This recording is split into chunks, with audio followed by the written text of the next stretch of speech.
Saludo a todos mis hermanos con la paz del Señor y aprovechando este medio que tenemos disponible para poder comunicarnos.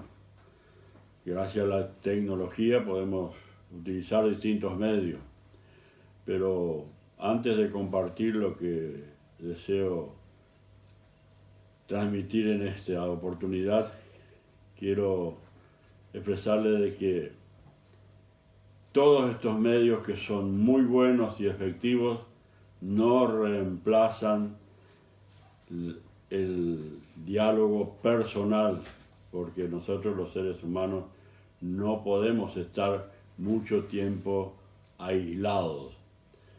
Pero tenemos que sobrellevar esta situación, pero quiero recordar que Dios mismo se ha ocupado de dejar escrito esto que termino de decir, de que no podemos estar aislados, porque en su palabra en el Salmo 133 dice: mirad cuán bueno y cuán delicioso es habitar los hermanos juntos en armonía. Y también otros pasajes nos habla de saludaos con ósculo santo. Y nosotros mañana tenemos domingo la Santa Cena. Lo vamos a tener igual en forma virtual, pero no es lo mismo que estar juntos alabando y adorando a nuestro Dios. Y yo tengo hermanos de sangre en Jardín América, Oberá, Alén, y cuánto deseo darles un beso y un abrazo, y no es posible porque debemos sujetarnos a los mandatos gubernamentales, porque la palabra también nos manda. La carta a los Romanos, capítulo 13, es clarito que debemos sujetarnos. Pero quería hacer esta aclaración, que es bueno utilizar estos medios, pero no reemplaza la comunión entre los hermanos, ¿sí? En el principio la iglesia cristiana decía perseveraban en la doctrina y en la comunión, en la común unión. Dicho esto, hoy quiero compartir acerca de una situación, un episodio que está narrado en el Evangelio de San Lucas,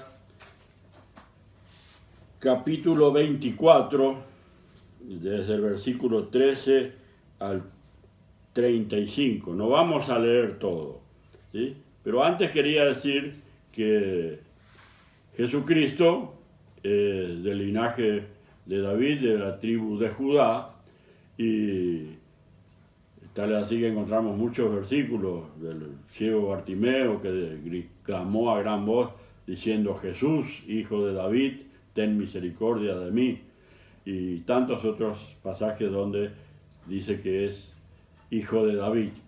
Y entonces los judíos, cuando Cristo andaba en esta tierra, ellos creyeron de que era el rey que los iba a liberar del dominio del Imperio Romano.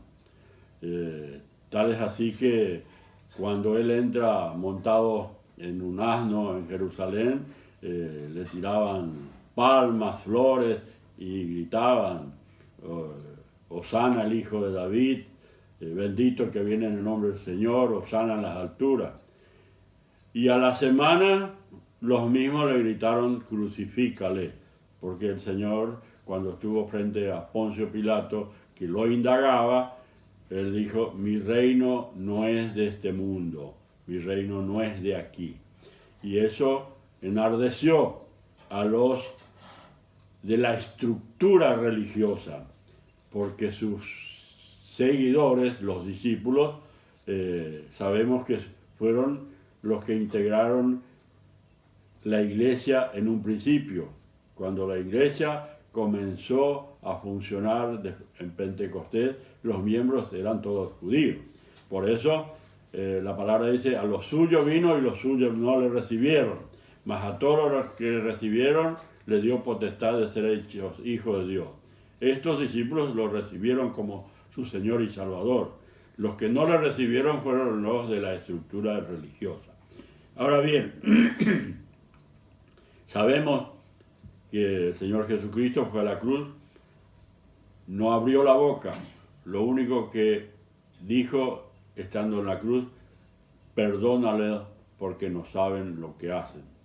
Y eso que le dieron vinagre por su crucificado entre dos ladrones.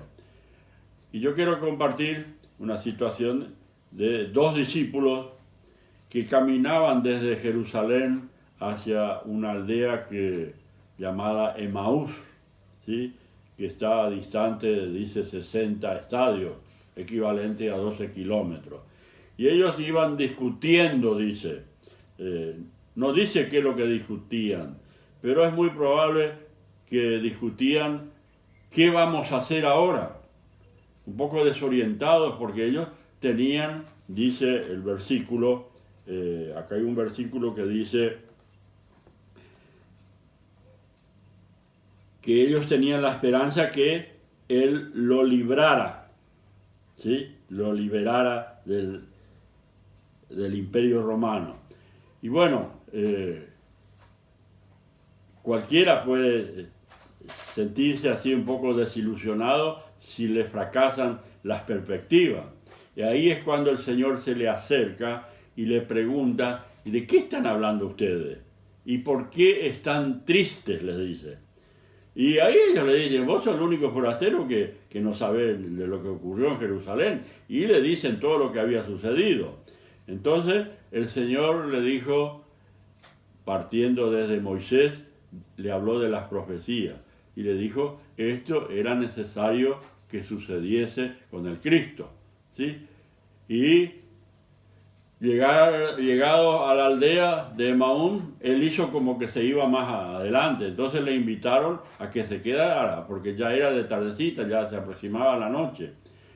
Entonces él se quedó, y cuando se sentaron a la mesa para la cena, él tomó pan, lo bendijo y le dio a ellos, y ahí ellos se le abrió el ojo espiritual y se dieron cuenta que era el Señor Jesucristo que estaba con ellos, pero él desapareció. Ahí inmediatamente se levantaron y volvieron a Jerusalén para contarles contarles que el Señor resucitó y estuvo con ellos. Para eso ya se le había aparecido a Pedro, ¿sí? Así que no está en la Biblia escrito, pero yo quiero creer de que esos dos discípulos estuvieron entre los 120 que fueron al aposento alto a orar por 10 días, porque el Señor Jesucristo se le apareció a muchos más. Leemos en el capítulo 15 de la primera carta a los Corintios, en el versículo 7, que se les apareció a más de 500, ¿sí? Entonces, pero ¿qué es lo importante acá? Que ellos estaban discutiendo acerca de lo que estaba sucediendo. Hoy, ¿cuántos hermanos, cuántas personas tenían proyectos para marzo, abril, mayo, junio? Y no vamos a enumerar: comerciantes, empresarios, empresarios de transporte público, transporte privado, chacareros con la venta de sus productos. Bueno, son innumerables los proyectos que quedaron truncos o en stand-by por causa de este tiempo de cuarentena, que debemos obedecer porque así manda la palabra, pero que trunca los proyectos. Pero los cristianos no debemos angustiarnos. Sí, que decía al principio, le hace bien al espíritu, al alma, encontrarnos personalmente. Pero el Señor le dijo a los discípulos que eso estaba escrito. Y yo te digo en esta noche que esto que sucede ya estaba escrito que iba a suceder. Y hay profecías de lo que va a suceder todavía. Así que esto es el cumplimiento de la palabra. Pero la palabra es la voz de Jesucristo, porque Él es el Verbo. Dice el Evangelio de San Juan: en el principio era el Verbo era con Dios y el Verbo era Dios. O sea que Jesucristo es Dios en la segunda persona de la Santísima Trinidad. Por eso Él es omnisciente, omnipresente y omnipotente. Él está con nosotros, porque así lo prometió. En la segunda parte del último versículo del Evangelio de Mateo dice, he aquí yo estaré con ustedes hasta el fin del mundo. ¿Sí?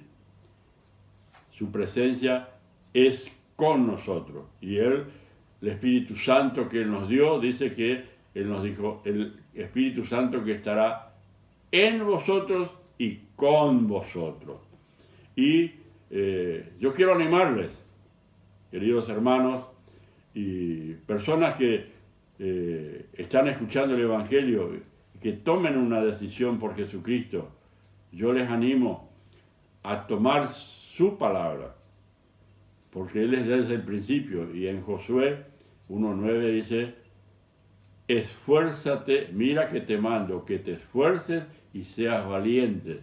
No temas ni desmayes, porque yo, tu Dios, estaré contigo donde quiera que vayas. Así que es algo importantísimo. Él siempre va a estar con nosotros. Y hay algo que a mí me quedó grabado desde al poco tiempo que me convertí al Señor. El Evangelio de Juan capítulo 14. Dice, no se turbe vuestro corazón. O sea, no tenemos que angustiarnos. Tenemos que estar preocupados y ocupados. Preocupados por todo lo que está sucediendo y ocupados en obedecer para que esto no invada nuestro ser, nuestro cuerpo. ¿Sí? Pero el versículo dice, no se turbe vuestro corazón, creéis en Dios, creed también en mí. En la casa de mi Padre muchas moradas hay. Si así no fuere, yo os hubiera dicho, voy pues a preparar lugar para vosotros.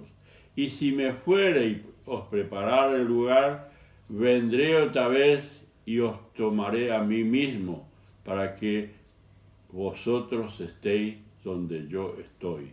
Cuando Él dice, os tomaré a mí mismo, se está refiriendo al cuerpo. ¿Y quién es el cuerpo de Cristo? Su iglesia, su iglesia. Y Él va a venir a buscar a su iglesia. Y no en tiempos no muy lejanos, por todos los sucesos que se están dando en cumplimiento de las profecías de las Escrituras. Así que yo, hermanos, te animo a seguir confiando y esforzándote, como dice Josué. Esfuérzate. En ese esfuérzate se refiere a la obediencia, al deseo, a la voluntad y la fe. ¿Sí? Así que te animo, hermano, a fortaleceos en el Señor y en su fuerza. Señor te bendiga. Amén.